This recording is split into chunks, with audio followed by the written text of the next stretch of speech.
mental health, it's proven that psychiatry misdiagnosis. We've discovered compound PTSD is symptomatic to bipolarity.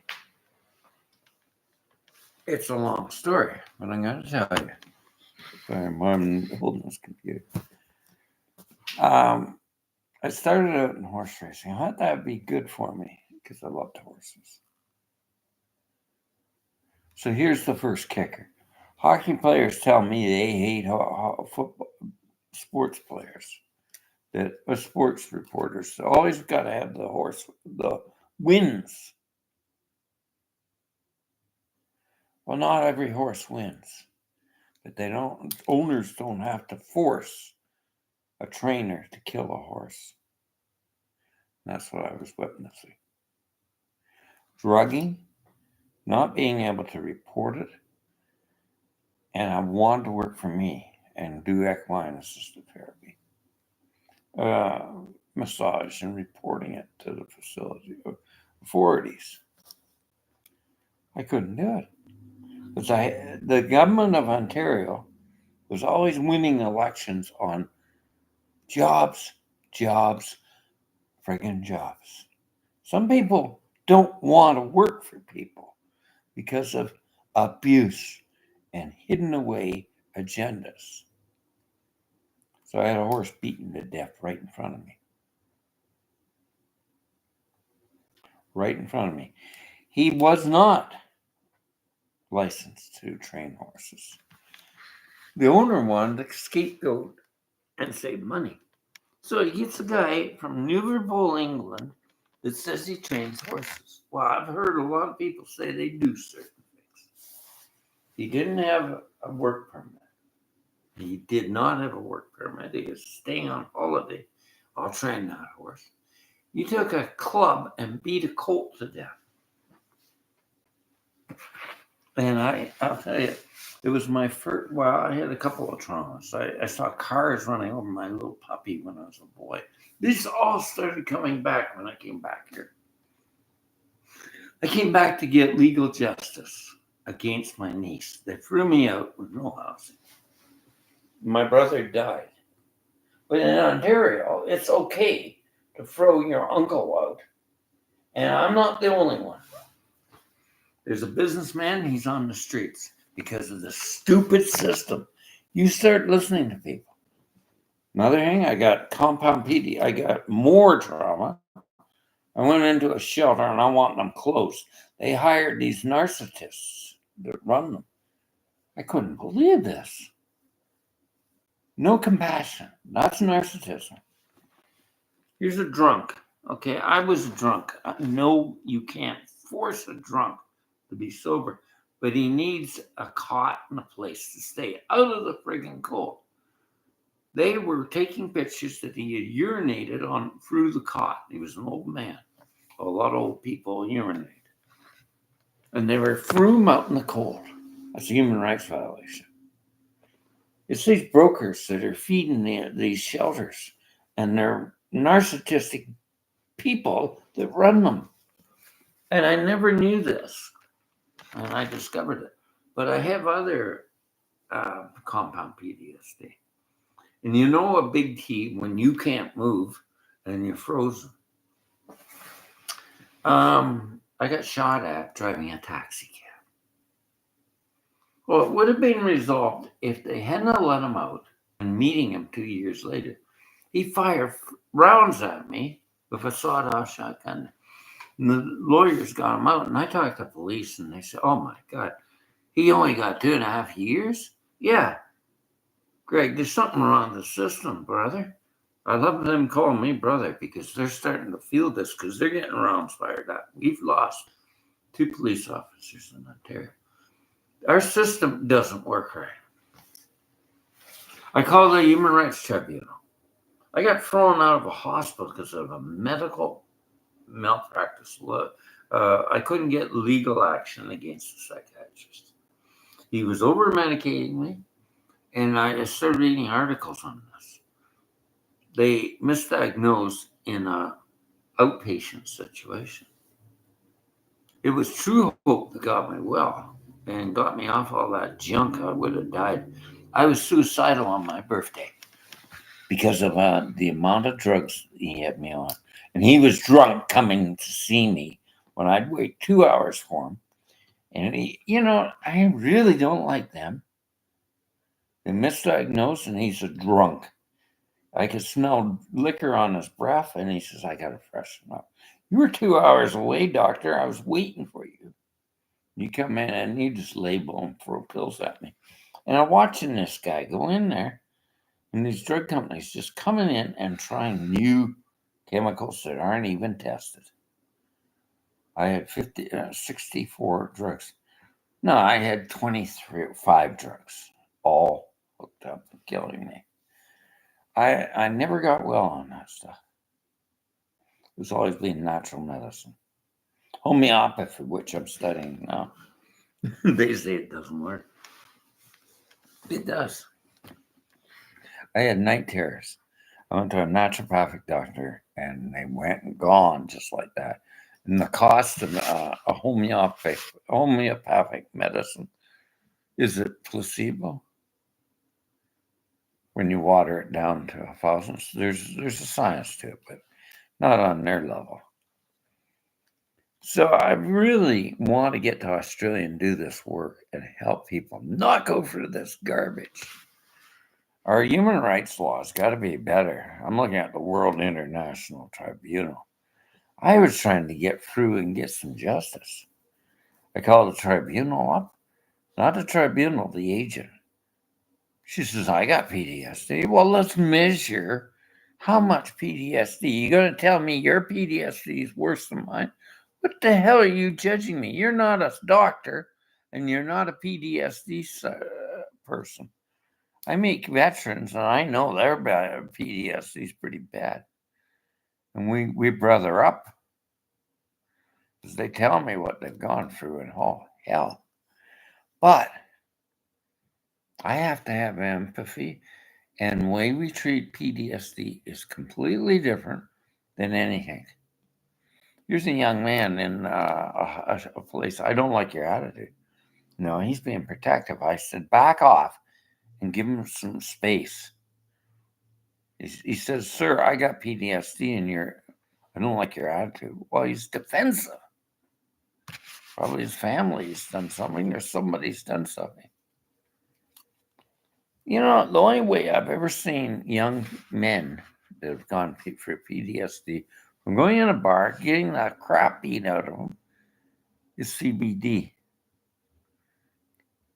And a medical doctor that does cannabis CBD, I've seen them really come around pretty fast, because it's a low dose of THC, CBD. And you know something? I think when we go through trauma, we go through and we get better. And I've seen veterans that aren't healed, and I've seen veterans that have got through it. And it's heartbreaking, the ones that don't, because they're angry all the time. And the ones that do are good men, because they build up an emotional resilience, and they've gone through the dark side of life, and they want something better for being a civilian. They take the funds and they do good work. I've met so many good, healed military veterans, and they're gentlemen, and I love them for what they've gone through. They're running truck convoys, everything, and they're intelligent. They've learned, but their head's all messed up. You got to help them. So our whole healthcare system is garbage. Here's a Canadian warrior wanting, like George Canyon. He's saying, I want to live. He's got PTSD. He goes and talks to one of those stupid phone call things. She says, well, we got assisted death. You know what I think that is? Garbage. That means these doctors can't cure PTSD. I don't think you can put a bandage on it. And I talked to not just a wounded warrior, Navy SEAL, USA. Hey, brother, what junk did they have you on? Boss, as I call it. I don't fit boss, sir. You're a noble man that's gone through hell, and you're a well-trained warrior. It's humble to hear a man call me boss. I'm not your boss. You've gone through hell as an American Navy SEAL, and you've done great work. You don't need to be a victim of a DI that's using drugs. You need help. And there's a lot of forms of therapy. Cognitive behavioralism.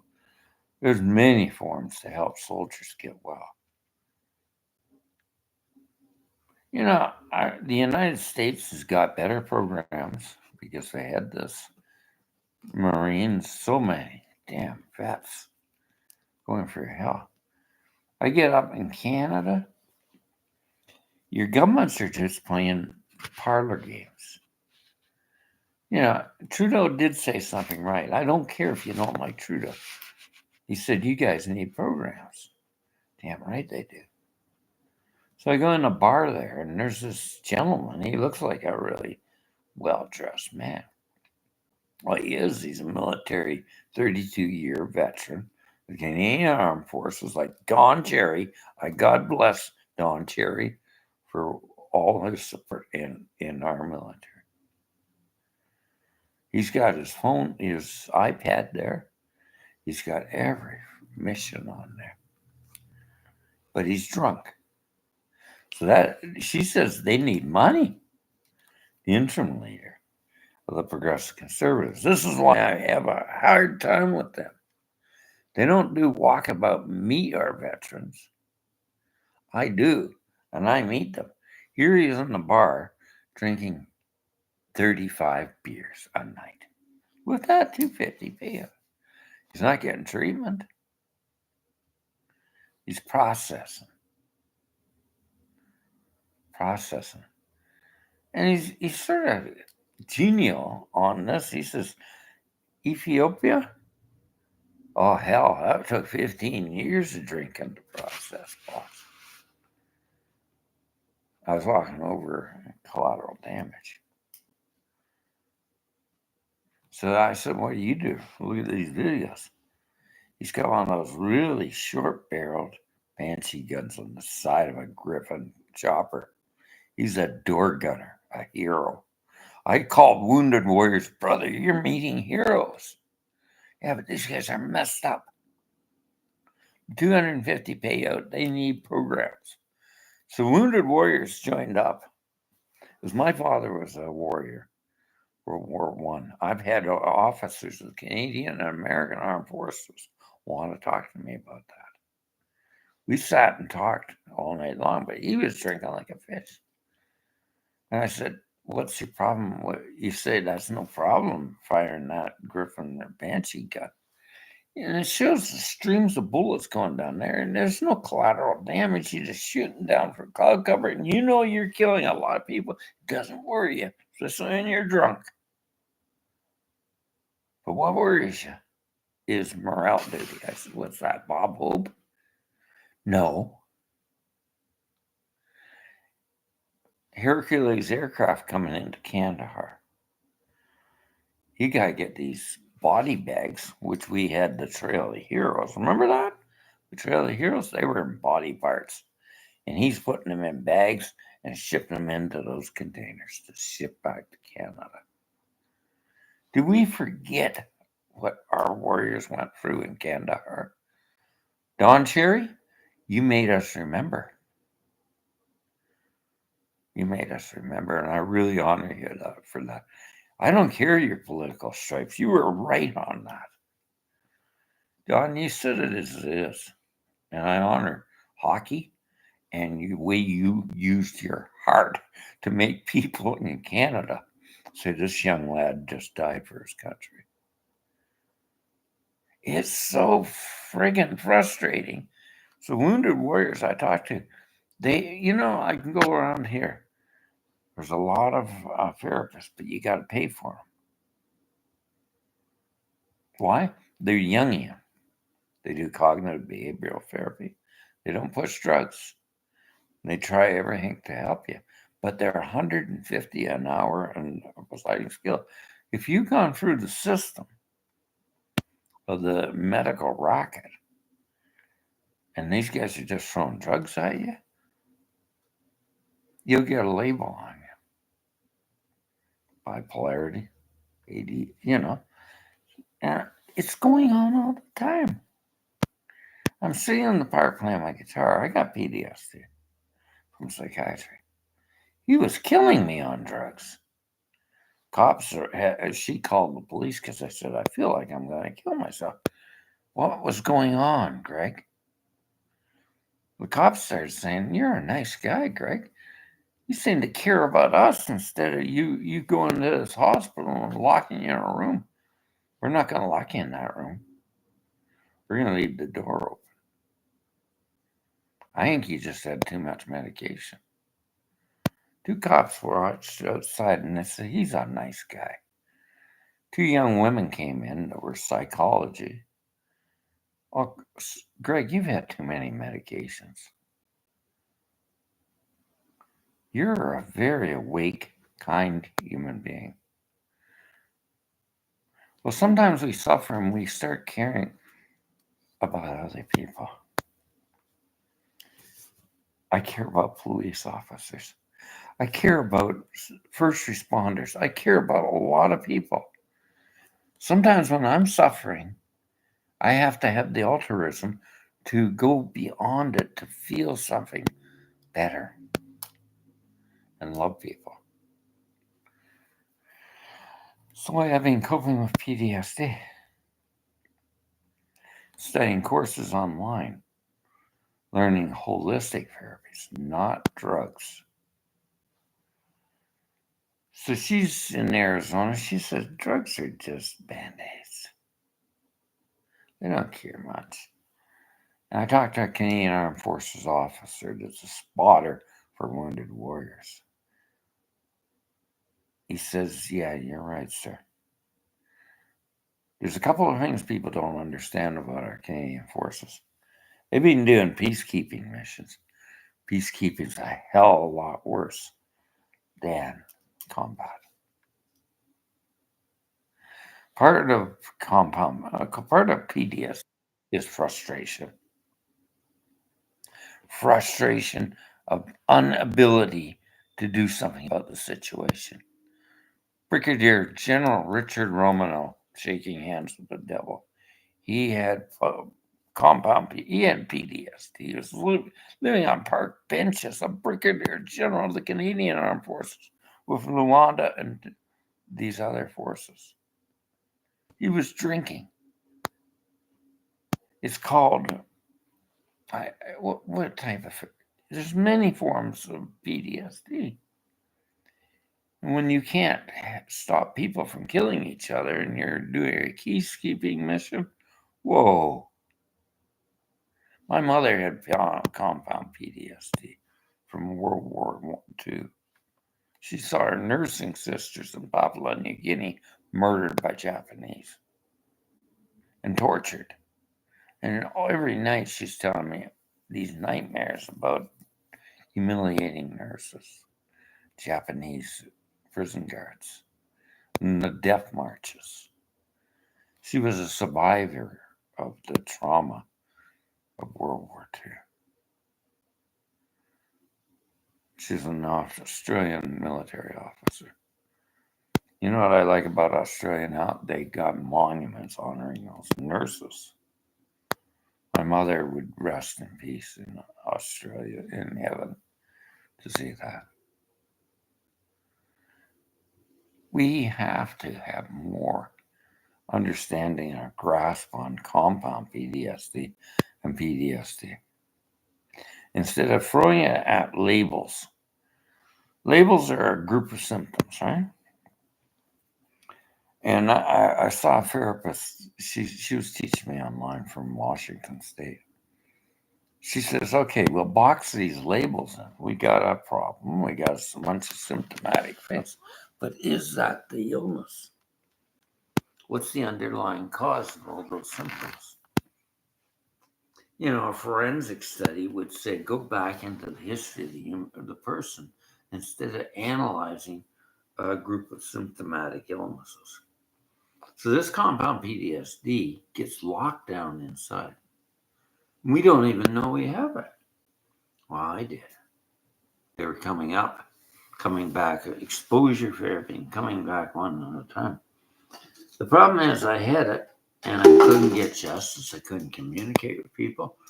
And I'm walking along talking about this on my phone, doing a video. And a young woman hears me. They did that to me too. They think you're crazy. You're flipping out. You can't get help. There's got to be better treatments than that in Canada. Now, I'm considering writing a letter to the Human Rights Commission of the United Nations. We got to treat veterans better, and we got to treat people with PTSD better. The alternative is this.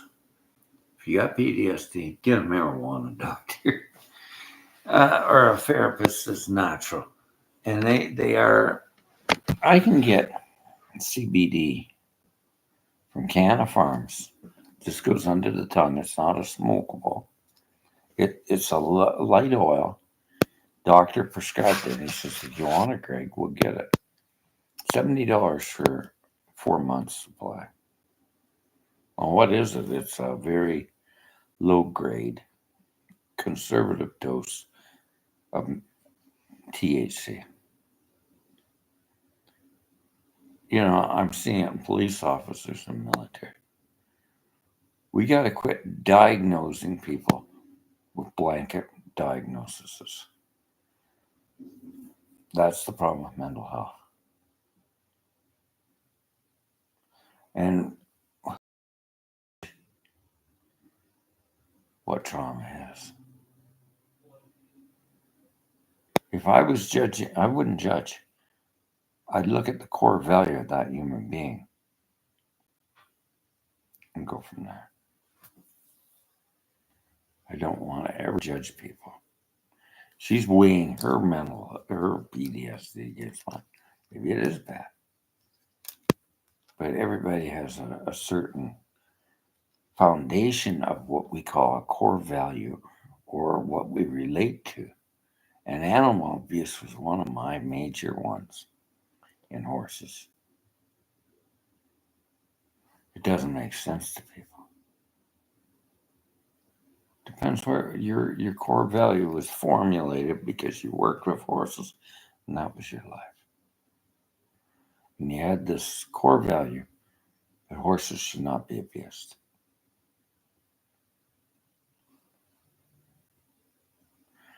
And another core value, I work for me. When I couldn't turn down that call that night, I had the intuition, this isn't going to be good. I was absolutely right. They say trust your gut.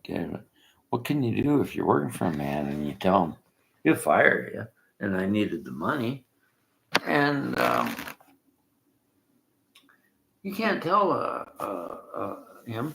But he came up to me about 5 years later, saw me playing in the bar. I was gigging. Greg, you almost died. I feel so bad about that. Well, I forgave him, and we shook hands. But I knew if I couldn't explain the feeling I was getting that this guy was dangerous. He got up there, and he had a 12-gauge sawed-off shotgun. Things were traumatizing me. I came back. Here's your wallet back, the OPP said. And I look in the car there. Holy God, there's about 1,500 rounds of shotgun shells he had in there.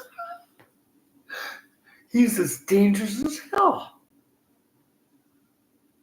And I talked to OPP and they said, yeah, why do you think we got machine guns and Glocks? That's why. A cop can be awful abusive, he's got a lot of issues. He doesn't know what you got on you. Put your hand up on the steering wheel and don't give him a hard time. Make sure he feels safe when he's pulled you over. Okay? Understand this. They're getting shot at. I got cops coming in here telling me it's getting worse. There's guns everywhere. No man needs to die for saving us, doing work, and they come in and they say, brother, police officers, we're not sleeping at night. We lost 8 cops in Canada this last year. And what are they doing? They're defending us citizens. I've seen so much PTSD. I see this noble heart of people wanting to support first responders. That's a very good thing. But going out in the street and banging pots and pans and showing your support isn't doing much, ma'am. But I understand your endeavor. I was in a place, he's wandering around, he's got PTSD, he's a first responding paramedic. What's he saying? Another one killed himself yesterday.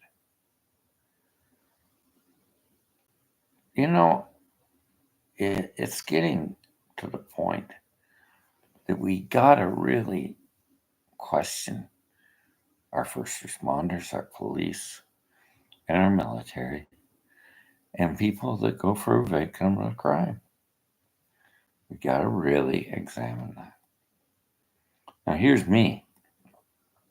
Psychological profile by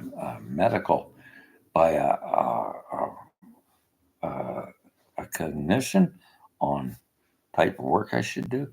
I should never work for people. I'm better working by myself, and I found that out because I'm a highly sensitive man. I don't like I like freedom to do things myself, and that's it. You're better to work on your own. You can know. Not everybody's the same. It's a generalization of which Dr. Gabamati talked about. The myth of normal is to be examined. These books have to be read and really looked at. We can't just blanket statement on people. So let's talk about what we call a forensic analysis of your life and what you've gone through. Not just a blanket statement, group of symptoms that shows us that you got a mental health problem, probably. But that's the whole kicker on the mental health field. Am I against psychiatry? Well, I talked to a psychiatrist that's empathic sensitive. Books were written by psychiatrists that were figuring this out. Honest psychiatrists that weren't dogmated into one way. Good psychiatrist, bad psychiatrist. Working on the neurology in the brain. To understand compound PTSD and understand PTSD is a field in its own. I look down here and there's an older man, PTSD therapist or doctor, and he says, I'd say you got Tourette's syndrome by the first glance, but no, you're shell-shocked. And that takes a bit of specialty. And that's where this PTSD therapy is coming from. Military clinicians working and figuring these things out. We are coming somewhere with mental health and PTSD. But no one should ever use mad on a war veteran that's got PTSD. My God, she said, do you want assisted death? I don't think so. And that was ridiculous. That's a war veteran that wants some help. So, the problem is we got wounded warriors up there, an independent system. I support them. I support wounded warriors. I'd support anything to help people that are victims of crime with an independent therapy system. publicly funded, privately funded. You know what I'm reading now? Doctors want private health care. They want to privatize themselves. They don't like the system anymore. So there's a lot of good doctors out there. You know, and they're burning out with this anti-virus COVID thing. They look at that and they know the COVID's real and they see people die. I know the COVID was real. I've got 4 vaccines and I'm not anti-vax. There's a policy on YouTube, but we can't do that. I think I got misinterpreted once. I'm pro-vaccine. My head gets a little messed up. Maybe that's it because of the PTSD. It does do damage. Now there's another damage. You gotta watch who you hire in these shelters.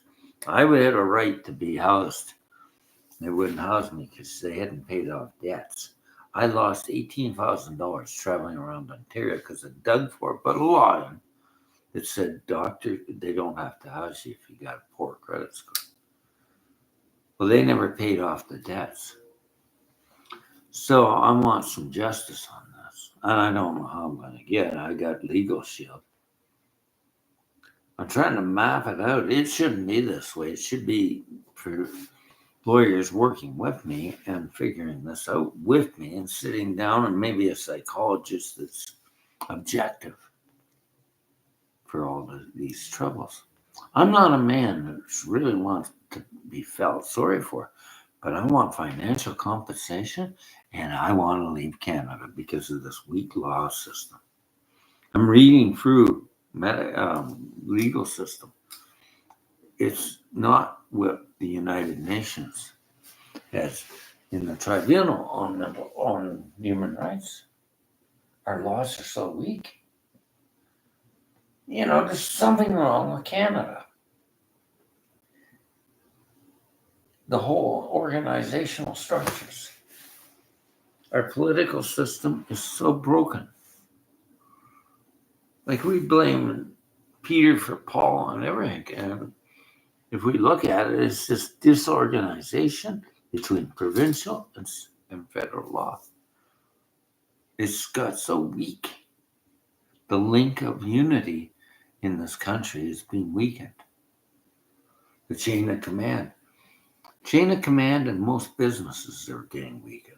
I mean, bigger corporations, they globalize, they off-book everything. You can't get through to anybody. It's a mess. And it's a mess that we let so many people in this country with no housing. I'm talking to immigrants that are leaving. They got to do something, right? I've seen homeless immigrants come in and they have mental health problems because they can't get housing. And there's a lot of racism. It's an systemic problem. Misorganized political system in Canada. Do I hate the immigrants? No. But I'm going to ask you something. If we can get online education, why do we have so many students coming in here? We didn't have any housing for them. You know, education should be online. And I'm not against you. But there's a lot of immigrants coming in. Now, Australia takes immigrants. But they take them on a point system. There's a lot of jobs that young Canadians weren't doing that we were filling those gaps with immigrants. And what it was this getting university jobs and ripping people off. Like seniors that go around, no, I can't get to university, I'll do anything to do it. And they got working for these subcontractors of Enbridge. And they're doing illegal work just to get in the university. So, do you know what I mean? Our academic skills base is so expensive.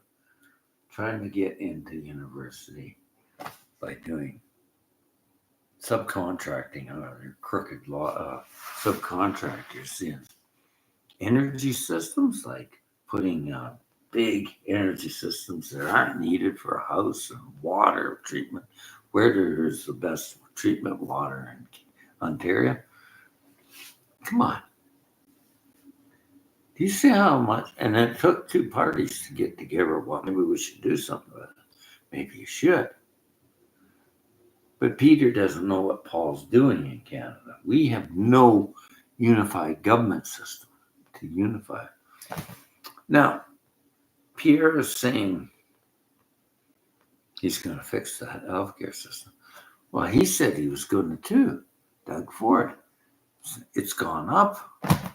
The housing system, building more houses. And there's no transparency where he's getting money.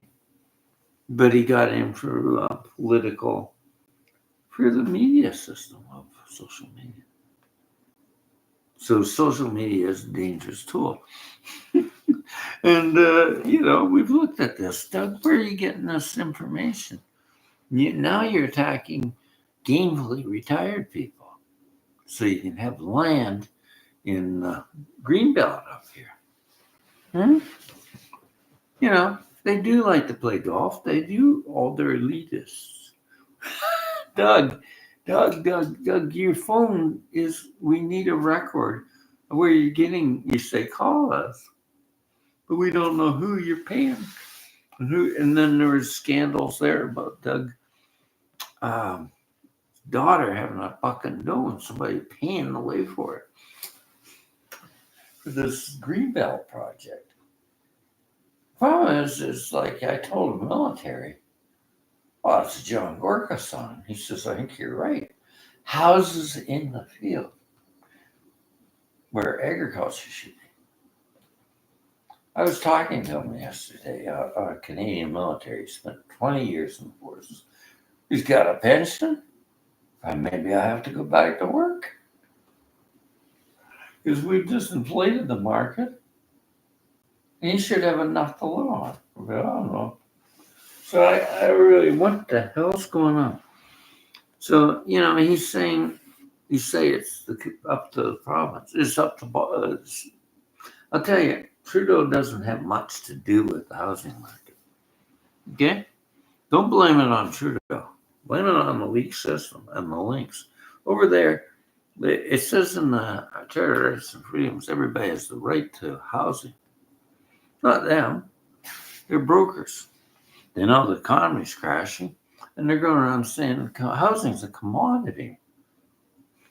There's a young man out there who wants a place to live. He's trying to escape Toronto. No, he doesn't have a record. I called the cops. They say, hey, Greg will help him out. Listen, I know he's a good guy. He's not a drug addict. He says, I have no drug problems. I just can't get a house to live, a place to work. I want to get into a trade. And that's what will help a lot of young Canadians. You'll make more money in a trade. It just might not be the accolade. But it doesn't matter. And it's a bet. I'm meeting men that have got into trades and they got more money than damn people that are working in the accolade department of businesses and stuff. And they got money and they can always go back to school and they get it. So you see the problem here? And the truckers boys, they attacked me for saying that. Police say, I think you're right, Greg. I know I'm right. I go into bars and he says, I help men up. I give them a job in, you get a trade, like electrical. And then you start hiring more men and you got men working on you. You build a business. Where do you go? So they come up here and they're trying to get these jobs. And hell, there's no housing. And he's out there every day. And I said, he's got a sign. He says, this is a ripoff. It's those guys over there. They know the market's crashing and they're still they're the problem. Right at the source. Brokers. They know the friggin' market's crashing. If anybody tells you it isn't, it's those brokers. They'll tell you. I went up to one and he was a developer. You know something, buddy? What? Market's going to crash. Oh, hell yeah, I know, but you can go. Funny, isn't it? I said, you might go because you got those houses at 1,500,000. They're just little. They're not really that worth that much. Oh, you can go. Yeah, but that's the doctor, and they might put cement shoes after that market goes whoosh, and there's no equity. I mean, rich people buy houses. Frig, they want something with it. You know, it's who does what? Is it the government or is it rats called brokers and real estate fraudsters? I think we got to look at everything here. We got a broken system. I talked to the Canadian Home and Mortgage, and they agree with me. I talked to the Ombudsman of Ontario. I'm not being partisan. I'm just saying the freaking things. Just not organized right. But what businesses are?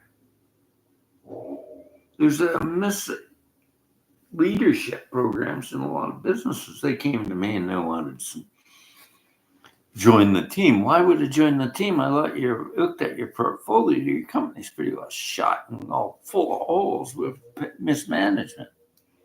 Good company, but you're falling apart. I'm working free for me. I'll advise you, but I'm not joining the team because I don't want to go down with the ship. You know what I mean? So I was thinking of getting into university in Australia, but I've been learning a lot about life coaching. It's not enough to make me money. And I've helped businesses, advise them. There's money in leadership programs. I'm still considering it. It's a entrepreneurial MBA. But I'm 60. I'm 68. I just want to advise companies because I don't like this disorganization. I've always helped companies that talk to business, and I'm not making any money. And they made a fortune on it, and they told me, "Boy, you're stupid." Why? We made all kinds of money on your advice. I looked at her. She's making $110,000 an hour on business advice. If you got the knack for business sense, go get an MBA. I think I'm talking to you, and I'm thinking, wow, I'm really thinking things. MBA from University of Adelaide. I can have it in a year. That'll make me one hell of a lot of money if I'm advising entrepreneurs because people are lost. It's not that they're stupid. There's nobody stupid. But it's a mess. Everything's changed drastically since COVID across the world. Leadership has to have some coherence to get people together. So you see, our government doesn't work right. It's all divided up. Our businesses aren't working right. I go around and listen to places. And I listen to businessmen. Oh, hell, this website's all messed up. What's the website supposed to do? To draw in clients, right? But you got to have a hook there because people are just surfing. They don't have a clue on this.